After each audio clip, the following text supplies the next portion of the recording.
We've talked about Affirm before. You guys are offering an alternative to credit cards, loans to people to do everyday transactions. But goodness, when this hit and so many people are losing their jobs and their ability to pay back debts, I thought of you and wondered, how's Affirm doing? Are you going to make it? How are you able to tell who you should be giving loans to at a time like this? I think we're in the what I would call a third inning of this particular game, so it's too early to say how have we done.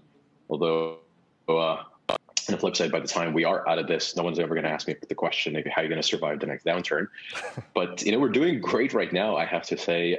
For one, I think the government is a bit underhyped. They've done a pretty good job with a lot of the work they've done to support the American consumer, but we have been, of course, scrambling to understand what's happening, how are people going to repay. And the good news is that we've built 8 years worth of a brand and history with our customers where we stood behind them in good times and their personal bad times. We've never charged late fees. We've never taken advantage of a single customer. And so we have a lot of goodwill. So folks that are contacting us and saying, hey, I lost my job, I'm having a hard time paying, expect us to be with them, to stand behind them, to help them find a schedule that works for them. And that's what we're doing. And every one of these people has an individual story. And a big part of our job right now is making sure that we understand what those are and work with them to make sure that they ultimately do not default or go delinquent.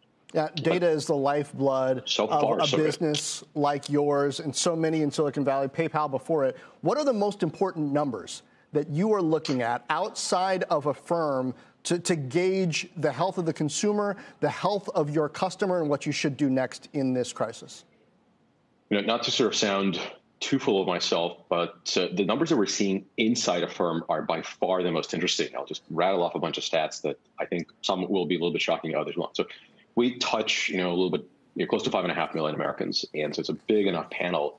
And while travel and ticketing and fashion are all down, and we kind of know they're all down, the super massive shift from offline to online is powerful. We're seeing demand up 300-400% in certain categories as consumers are still spending.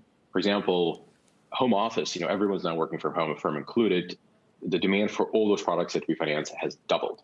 Home fitness has almost doubled. And obviously, you need to stay in shape. You can't go to the gym. So a lot of this is actually what's shaping our opinion as to what is crisis resilient, what has robust demand, even as people are struggling to figure out how safe their job is. We're also looking at people's repayments and trying to understand how the stimulus counterplays the job losses as well as employment insurance, et cetera. But the vast majority of what we're seeing suggests that people are changing their habits very, very rapidly. And the most powerful trend is figuring out what can be purchased online instead of having to go outside. Hey, Max, how are you thinking about balance sheets right now? What constitutes a decent cash position? How are you thinking about liquidity defensively and offensively as you have so many tailwinds in your business right now? So first of all, this is probably the most important time in history to be well capitalized. It's also the most important time in history to have an A-plus team, to have a business that has a strong brand, has a real relationship with the consumer. There's real bifurcation. Certainly public markets are super volatile. Just looking at the numbers today, it's busy, and every day 5% up and down is no big deal day. So it's a good time to be a private company. At least I don't have to worry about what's happening to my share price on a daily basis. That said, I think if you are seen as a here-to-stay, high-value, high-utility company, and we're seeing this through the demand that our consumers and our merchants are showing it. By the way, our merchant signups are massively up as merchants are rapidly trying to scramble to be ready for the online.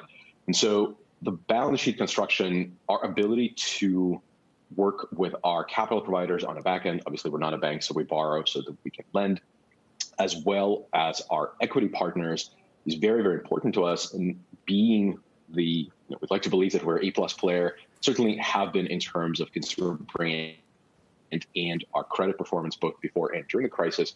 This is the time when these chips are so valuable. When we go and talk to our capital providers, they tell us, hey, you guys have done so much better than everyone else in the online lending space. This is so much better than everyone we've seen. We would like to continue working with you. Well, I think others are actually suffering. And so I spend a lot of my time thinking of capital markets and then balance sheet.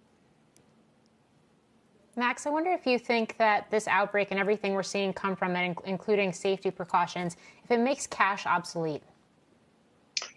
Absolutely. I think our heads are being drilled with the story of cash is dirty, even in the best of times. I think at this point you can add to sort of illicit drugs and cold virus on your dollar bill. You can put in could be a transmitter for other scarier things. I think we are going to go to contactless pay, which is a decade overdue in this country. I think we're going to start embracing things like Apple Pay and Google Pay and Samsung Pay. All these products are suddenly far more useful. When I go outside and try to buy a bag of coffee beans, my preferred payment experience is to wave my card and touch nothing. And so I think cash is going to feel the decline, which I think is long overdue.